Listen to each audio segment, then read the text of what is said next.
What is happening, everybody, man? Thank you guys tuning in to episode 307 of Expert Mentors Live. Got Mr. Brett Sikora back in the house. Bro, I had to have the team go back and look. And I said, when was Brett last on? And July 8th of 20. Dude, yeah. EML 109. Leading agents into production and creating a culture that's contagious to agents that want more out of life. Man, what a journey over last 5 years. A lot has happened for sure. Yeah, dude, I would not have thought we were that long ago. And that was like heart of COVID lockdown here in New Jersey. Yeah. You guys were way locked down. We were still trying to figure out ways how we could, get down to Florida and get some breathing room. Definitely.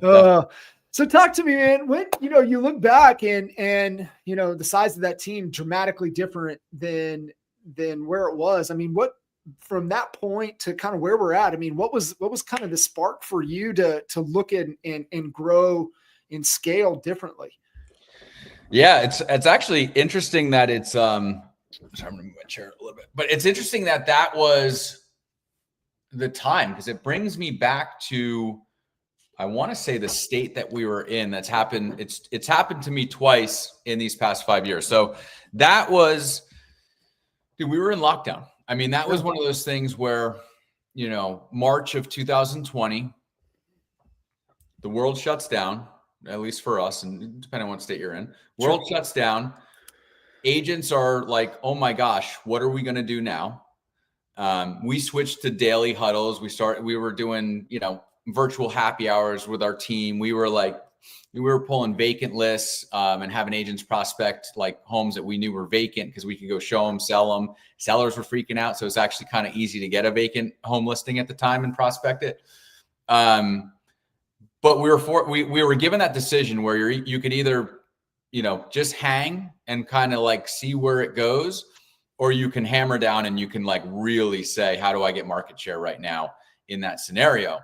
For instance, we had ISAs prospecting agents like in the heart of it to bring them into our organization. And I remember getting calls from team leaders saying like, yo, what are you doing? This is crazy. Stop calling my agents. And I'm saying, yo, that's my job, dude. That's what feeds my family. This is what I do day in and day out. If you want to give me a roster of agents, I'll make sure they're not on my list. I respect you. We're cool. But you can call any of my agents and they're not going anywhere. Like this is that culture that we were like, really marching through when you and I met in July of 2020.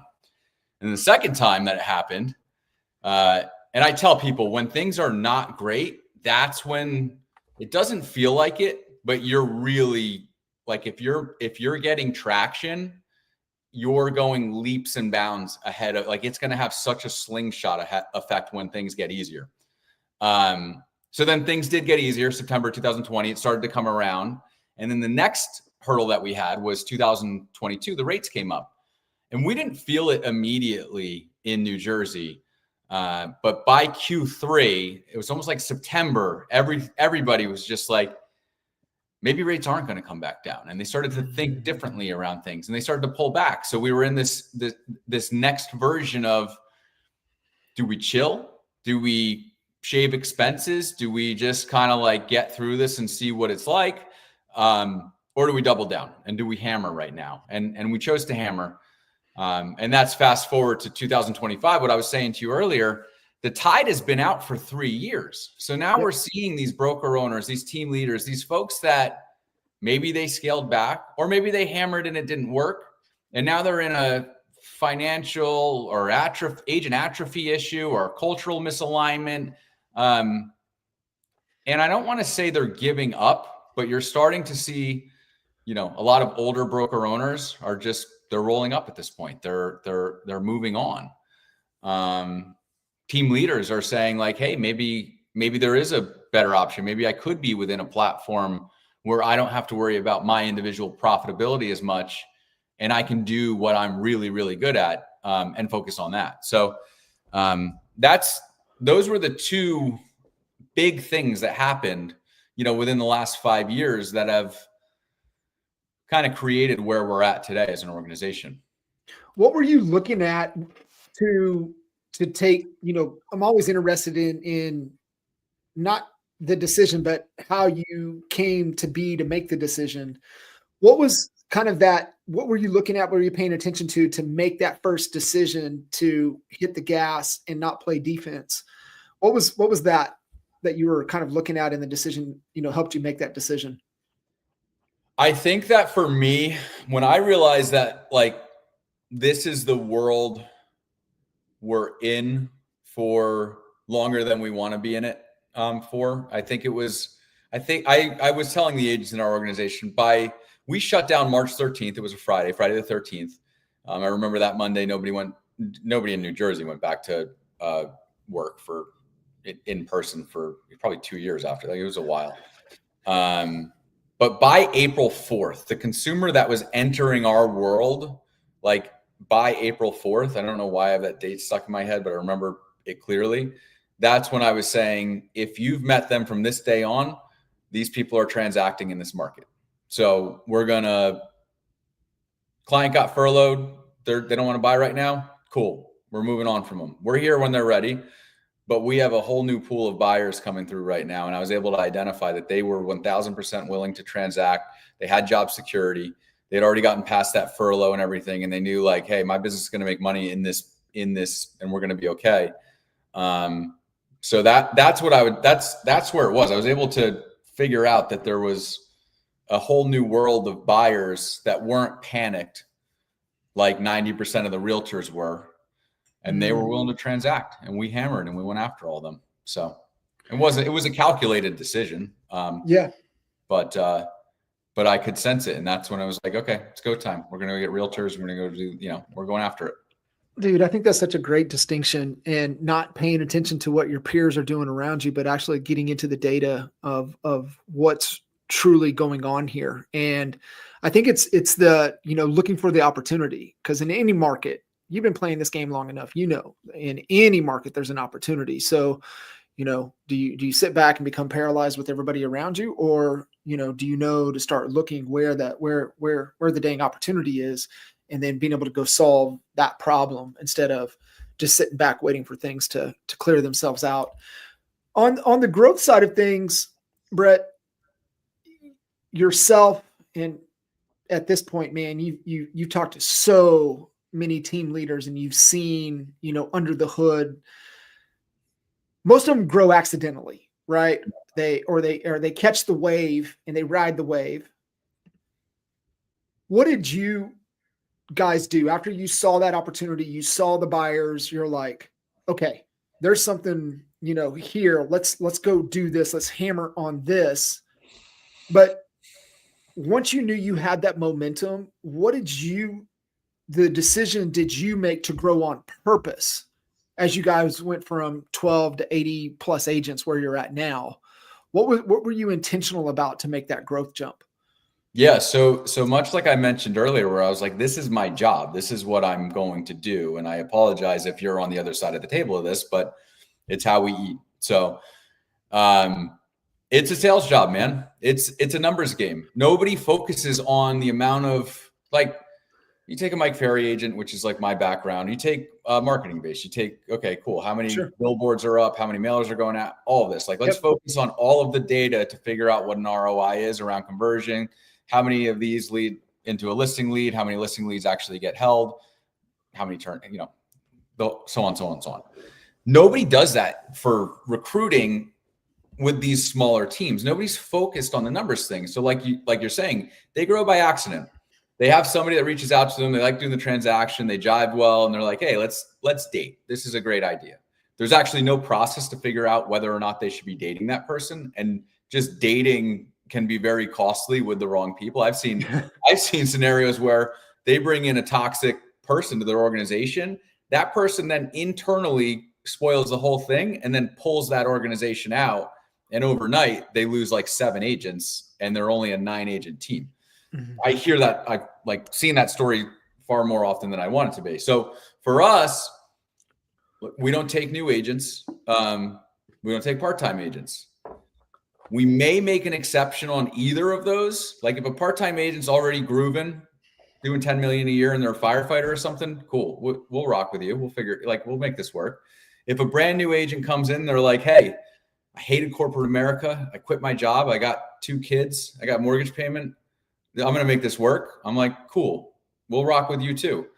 But if you have both of those, it's really tough to make real estate work. So like if you're brand new and you're part-time, that's just like a definite no for us. And when I look at a lot of these organizations too, from a team standpoint, they have brand new agents in their world that are part-time, that aren't selling homes, that are on their roster that should not be here. So that was another decision we made in fall of 2022. We said we are no longer going to recruit new agents. And I want to say for probably 2.5 years, we might have let 3 or 4 into an organization of like 200. So that's how many like did not make the cut, or we just wouldn't even get into the conversation. From there, we launched a mentorship program this year and everything. We started bringing back the new agents. But what we did that really worked for our growth is we built an organization that was for the producing agent to go sell more homes more efficiently, more effectively, enjoy more free time with their kids, more vacations with their spouse, whatever the goals may be, buy more investment properties. Like we want to go in and geek out on that.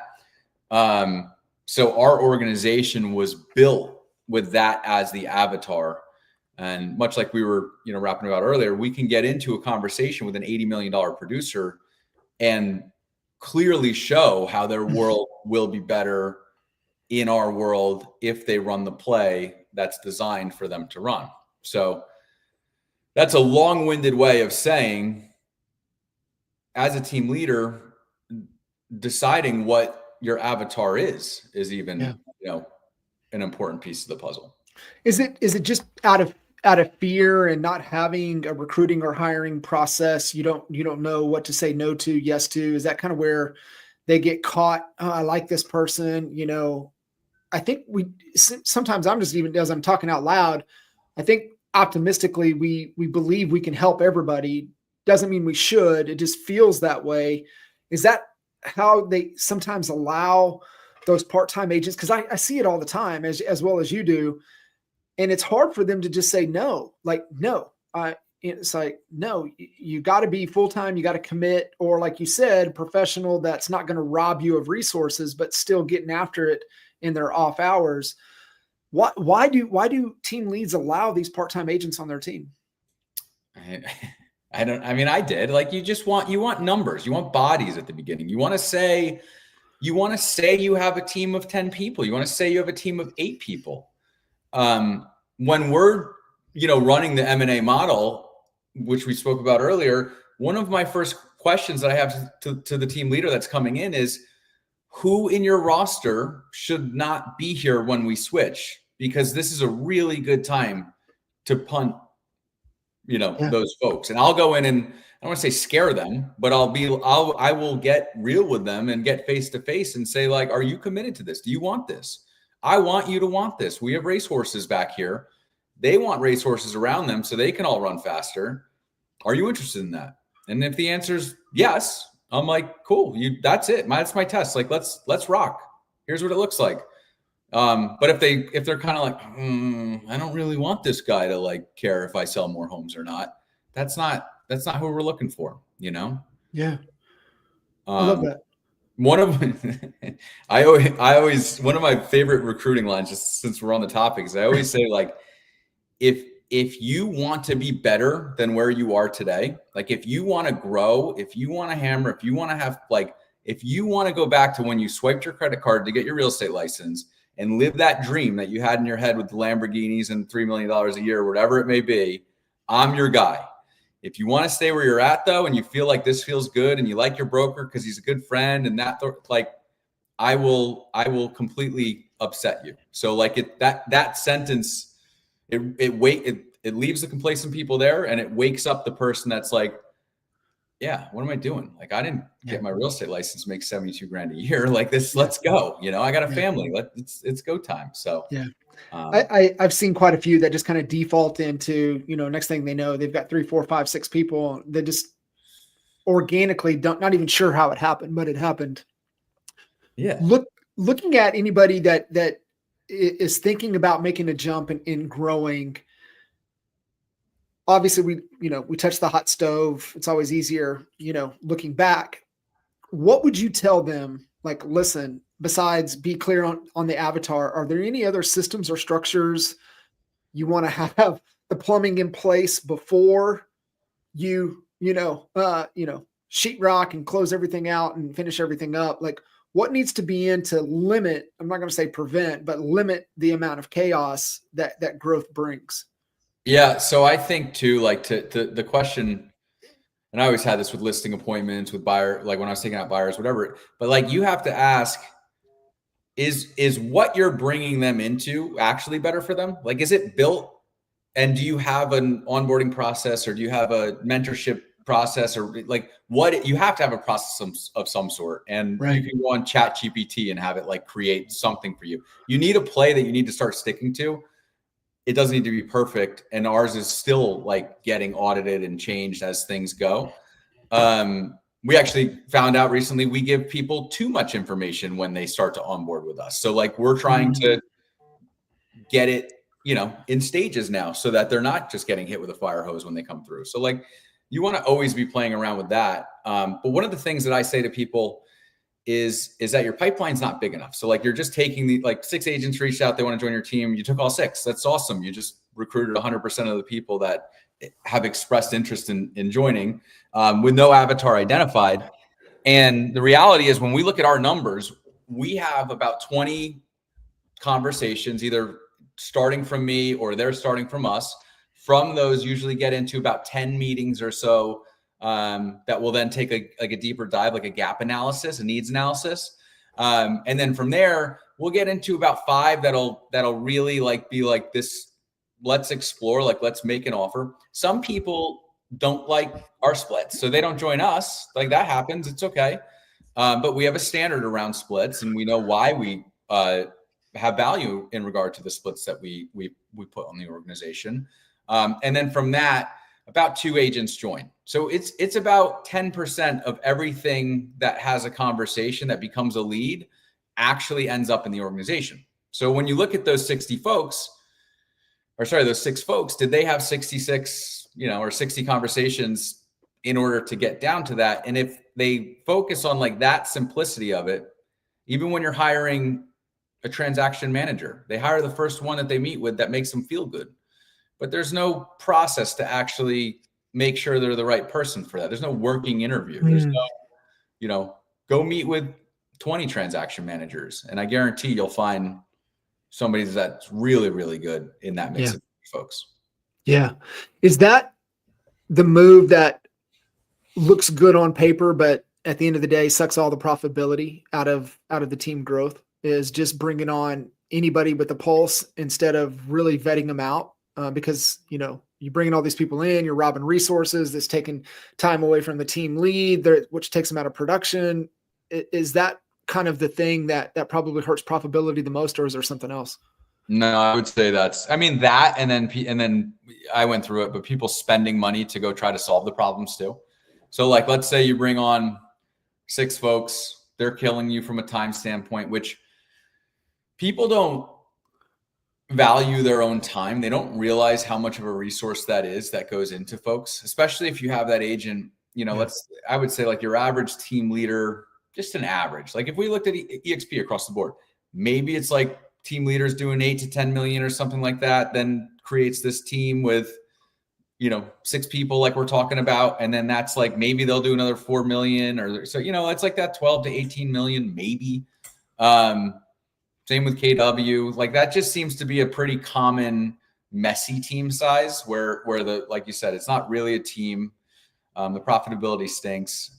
And that's the thing, like that team leader without the team would just make 250 grand a year, and live a much more simple life. But when you start to get pulled into these 1-hour meetings and you're making 250 grand a year, what is that? $400 an hour, I don't know what it calculates to, but it's a decent chunk. So you're getting pulled aside and it's just zapping you on that. It's creating fatigue within your own world so that it becomes more difficult to go create $250,000 again in income. And you just start to get spread thin. You start to burn out. You're trying to solve all this with all these gotta minutes. And then that's when the hire comes on. You make somebody a director of sales, or you make them a sales manager within your organization. But is that the right person that's supposed to be doing that? Yeah. So that's the game, man. It's like when you have the right people that want to grow their business with the right amount of time allocation, the sky's the limit. And I hate to say it, but like we were just in, a large team meeting, and we're talking about how do we grow everybody internally by 20% year over year. And my answer was one-on-ones with them. And it's not systems, and it's not this, and it's not that. It's like, what is important to them around their goals. And that's coaching, man. It's like, coaching doesn't provide a system, and coaching tells you how to run a system, how to run a play, how to pull on your why, how to make you get to wherever you want to go. So I think that a lot of people think, I need fellow to do this. I need this to do that. I need that. I need a huge marketing budget. I'm like, no, you need your agents to make contacts. You need your agents to have conversations with people that they already know about buying or selling real estate. And here's the script, Have a conversation and build a relationship. I mean, it's like fundamentally, don't overthink it. It still is, it's a trust game, right? Especially more and more so we're moving into, and obviously with AI and content, and it's like, okay, what do I really trust? Yeah. And I think that's where the deepening of the relationship, and for you, your customer has moved from the buyer and seller to the real estate agent. So how do you continue to build trust with your client, which is the real estate agent? And that has to be the one-on-one touches, right? As much as, I love from a time aspect, one-to-many, you still have to incorporate a one-to-one to truly make that impact. And that's where you say from a coaching standpoint, because it's easy to hide in a one-to-many if you're an agent, in a many and you're coming to one, but it's easier in a one-to-one situation. For what I think our coaches are really instrumental. I mean, they bring a lot of different things to the table, but the big thing is just helping hold that mirror up, right? For you to get a good look. But they can also take the mirror and over here on the side in our blind spots, what we can't see, and they give us some perspective to be able to see it. And you, as a team lead, you do start to wear that coach hat as you're coaching your leaders, you're coaching your key people. And it's one of the things that I love what you said, before we came on, was our next evolution is leaders creating leaders, us pouring into that first level of leadership, giving them the tools to pour into the next level of leadership, giving them the tools to pour in the next level of leadership. And that creates that culture and that organization of leadership, which is everything. And that, I mean, you don't get to the size that you're at without leadership. Yeah. Yeah. 100%. And it's a fun game to play. All of this, dude, these are all games. Like, this is like it's like, you know what I mean? It's a different level of a video game where it's like the Matrix. It's like, let's go have some fun. Let's go bend some rules. Let's go do things. Yeah. Like, I don't know. I just dig it. One of my, like this is a little extreme, but one of the things I say too, like, let's say that team leader with 6 people on their team that none of them are pending right now. Let's say your average price points, $500,000 a month, or $500,000 in your market. If all 6 of them pen, that's $3 million in pending per month. So like, let's say if you can get 3 million per month, that's 36 million out of those 6 people, in theory, that could be closing. And then if I say, cool, if I were to put a gun to your head and say, you need to get all of them to pend every single month for the next 12 months, what are you going to do? And it's like, you'll do whatever it takes. And none of it is like saying, hey, go into that giant mastermind once a week and I'm not going to watch you go do it. And then like, it's like, no, I'm going to go knock on your door because I'm going to die unless you actually pend a home this month. Come on, you're coming into the office with me. Let's go. We got to make calls. We got to go.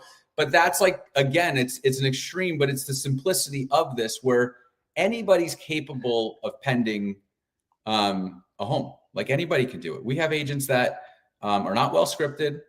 They're not great at getting into rapport right away with folks. You might have a strong accent, whatever it may be, but through like repetitious, boredom and actually doing what their job is, which is connecting, having a human connection with folks at scale, they build a pipeline and people transact. Yeah.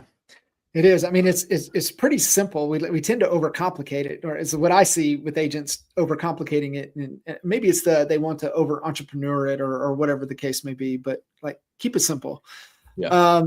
For you, brother, on kind of the growth, right? So you're making this, we're gaining that traction, we're gaining that momentum and kind of shifting out of growth, right? Because the way I think about growth is sometimes our revenue and our expenses kind of ride together. Yep. Right. And then you can get to, where we have, to where we can kind of flatline out on the expenses, but our revenue keeps growing, start to scale. Right. So things that we could utilize across other aspects. We're not just keep adding expenses.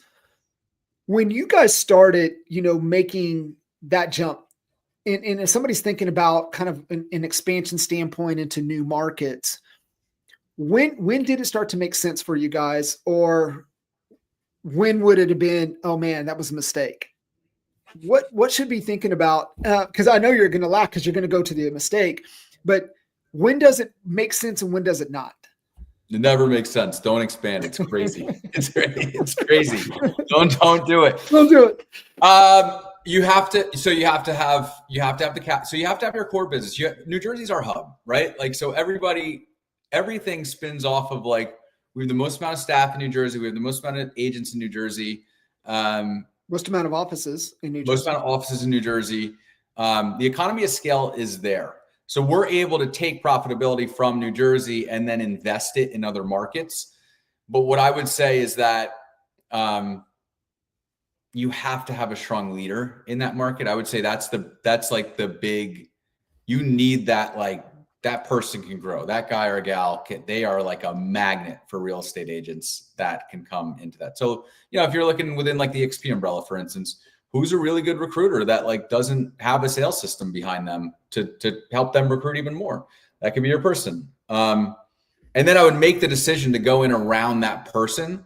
One of the things I personally do with our expansions, it has to be a very dense area of real estate agents as well. I had an opportunity to go to Palm Beach, for instance. Gentleman was doing 50+ million per year, wanted to do something with us. I got on Zillow, I searched the realtors in the area, and I was just like, I don't think, like, what I'm seeing, I don't think I can go in and like do damage here, but like a Fort Lauderdale, Orlando, Tampa, those Austin, like those are all areas where like, I know I'll jive well with the realtors. I know they'll understand tech. I know that we'll have like a funnel that I can actually pick from. So like that's the Tammy Pack. She's our sponsor. She's in Fredericksburg, Texas. There's only so much of a market there.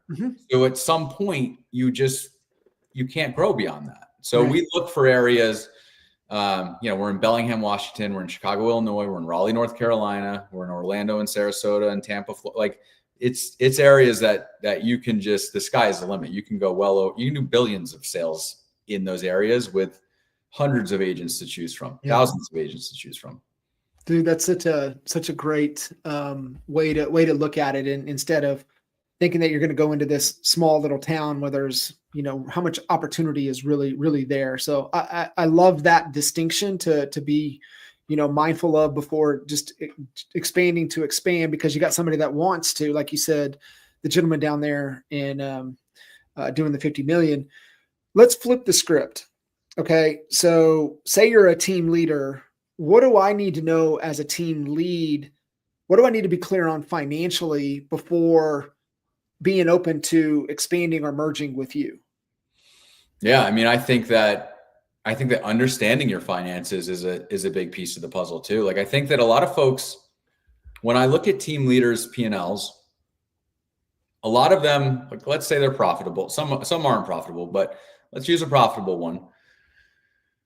Like I was saying to you earlier, let's say somebody's doing 30 million a year in production, their team's doing another 50 million, they're doing 80 million altogether. When I look at their P&Ls, a lot of times that 750 grand in GCI that's coming from that 30 million is actually losing money on the 50 million of what's happening within the team, because there's a marketing person that's hired specifically for the team, or there's paying 15 grand a month to get Zillow leads that aren't getting converted by the team, or whatever it may be. I think that from a team leader standpoint, it's being very clear and aware around like what your P&L looks like. And then we can have an educated conversation around how we're able to change that and make that better day one with the idea of a merger. Yeah, that back to the just fundamental knowing what the heck the P&L is and what, what makes sense, right? What's driving it, what's sucking it down. Our big thing obviously is, obviously with profitability within the salary cap, but like most people just don't know those things, and they get there because they stress their way just out of sheer hustle and just stacking as much cash as they can, but they don't really, understand or consistently pay attention to it. So I love that. Just know the financials before even thinking about it, and really what's driving the business. And like think about this. I mean, even the teams that are built on kind of one pedestal of being one of these referral portal companies that like understanding your customer acquisition cost, right?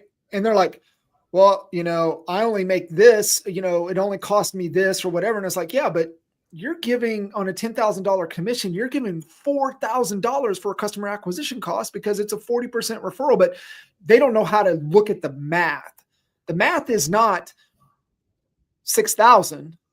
The math is 10,000 top line revenue. You got 40% out in cost of sale. And then if you got an agent on that deal, like you're splitting 60%, right? You're making $3,000. You're making 30% off of that. So it's just understanding the financials. I love that. What for you, back to your side of the story, when you guys started scaling across markets, coming out of Jersey, going into, like you said, into the Raleighs, getting out in Chicago, all the way out in Washington, what started to break first? Yeah. When we first, so Chicago was our first expansion. We one of our top agents, Dan Spitz, crushes it. Was from Chicago originally, wanted to move back home. And I was like, yeah, let's go do it. I thought that my whole core in New Jersey was going to be able to support him there doing what he's doing. So I would say that what broke was the fact that it was very difficult to, like, even transaction management. Like, I thought that New Jersey housing that was going to be able to take care of that. So we ended up having to go third party on TC. So that became an extra expense that I didn't think was going to be happening. Then he grew, which is a good problem. So then we ended up having to go get an office, which I didn't think was an expense that was going to have to happen as quickly as it did. It was, again, good problem to have. Then he needed somebody to like manage with him, because he's also still a killer listing agent that like we're talking about time getting put away. So there's an expense that came along with that, where we hired somebody for there. And it just, it just keeps going and going and going. And that's why, like, I would say from a mistake, or like what I didn't know, like we didn't have a plan on what production levels needed to look like in order to then release another hire as it goes through. And I just, like, we have that playbook now. So that, okay, cool. When you're at 100 million and then you're going and you cross over the 200 million line, we're going to need a larger office for the folks that are coming through, or we're going to need a dedicated marketing person to be in your office, working with the agents, editing their videos, doing all that stuff. But that's what I didn't know, and I didn't think about. So we went into the red on that for probably 2 years. Like, it was and that's what I say with people like looking for expansion. Like, it's sexy. Gary Keller pushed it, so people started doing it. But like, I don't know Brian Gubernick personally, but from what I see, I think he pulled back on all the expansion. He was like the king of expansion. So I just tell people, like, be very cautious with it, because there's so much business to be done, like, in New Jersey alone. I could do billions and billions of real estate specifically in New Jersey, in a New York City suburb area. Florida, if you're in Orlando, if you're in Sarasota, like, you can just do all of that. All of our offices in New Jersey, they're just like a 45-minute drive from one to another, but it's a 90-minute radius of New York City, with Hoboken being like the epicenter. And that's just like, you can do so much damage there. So point being is, yes, it's sexy to go launch in Chicago. It's sexy to talk about 9 offices in 8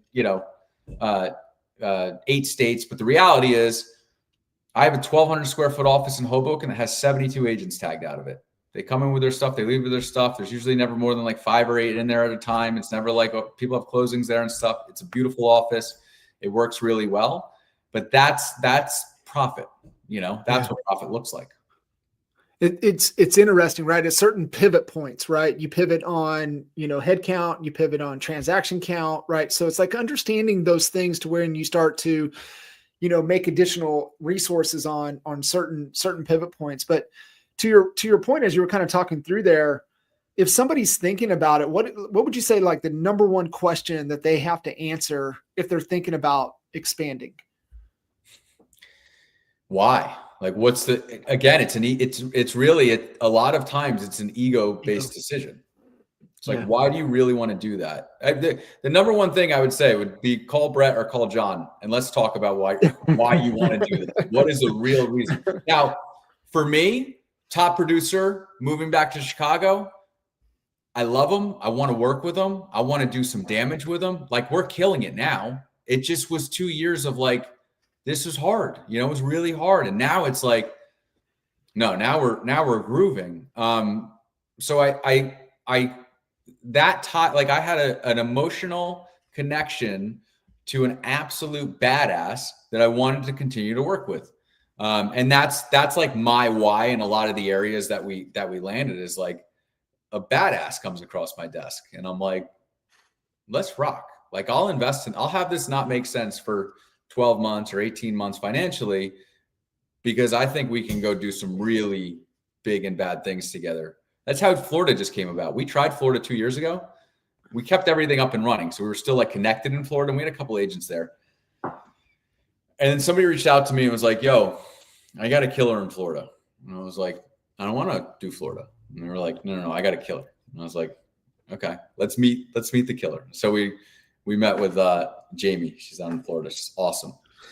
And I said, Jamie, if I'm going to launch in Florida, I want to have 150 transactions like recruited the day I say go. So go get people in front of me. I want more killers. I want to see these people be recruited on an idea, on a concept. So then she fills up the room with a Zoom, and there's 12 people on it. And I'm like, all right, cool. And then Chris Tarda, who's one of my big New Jersey guys, he flies down. He's meeting with them. And then Chris was the one who originally called me. He's like, yo, Florida. I was like, all right, Chris. And then so he's in another room. And then I get on another Zoom and there's 12 more people. And I'm like, all right. You guys are, you're doing the work without a job right now still. Like, you're doing the work on an idea to prove to me that you can do it. And I'm like, so Jamie and Chris just rocked it. And I'm like, cool, let's launch Florida again. Let's do it. What's funny about that, then another gentleman who's, I can't announce him yet, but he's coming in.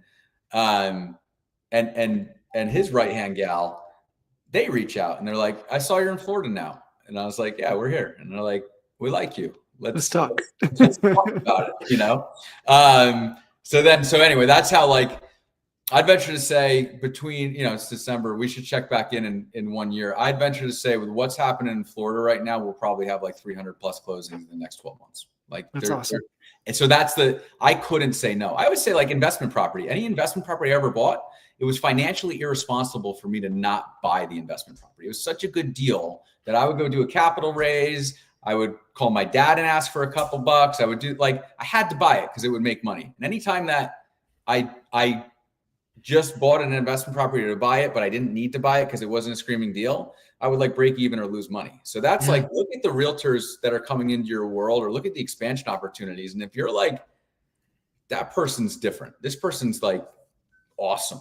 And if the market supports it, like I said earlier, then it's like that's my why, at least. That's why I'm like, and my why is like, dude, I want agents around me I want leadership around me. I want staff. I want everybody to truly live that like swipe the credit card moment, and have the best experience possible in the world of real estate, because it's been an amazing thing for me. And we're continuously growing our world as big as we could possibly get it, so that, 5 years from now, somebody could be sitting at my level within my own organization, because the thing just keeps leveling up and doing, really cool things. Brother, I love that. The, just as we kind of wrap up here, there was so much wisdom in what you just shared right there. And I mean, I love the distinction of, it's not like a screaming deal. I buy it to buy it. It's kind of a break even, but it's almost like Tim Ferriss, right? It's like it's either a hell yes or it's a no. Yeah. And that's kind of what I'm hearing. That's what it kind of feels like. What other message do these team leaders need to hear right now?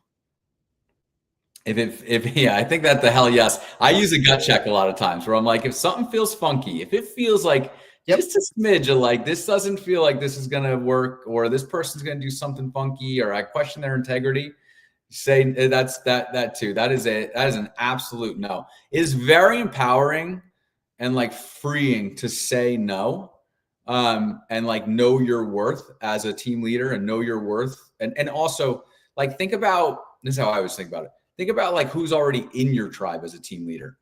If you bring in a shithead, that person's pulling you away from the people who are not shitheads to like have their best experience. So we see that all the time too. Be cautious as a team leader, where you have like 6 agents, for instance, 3 of them are killers, 3 aren't. And you're putting time into the 3 that aren't, because they're asking stupid questions all day long. And you haven't even done like a 2026 goal setting thing with your 3 that are killing it. They're looking at companies like ours right now. They're talking to us because you're ignoring them, thinking they're okay, because they're just running on a high team split or something and like doing their own thing. But you've never sat down to actually ask, are you happy? Are you really fulfilling? Like is life what it should be right now?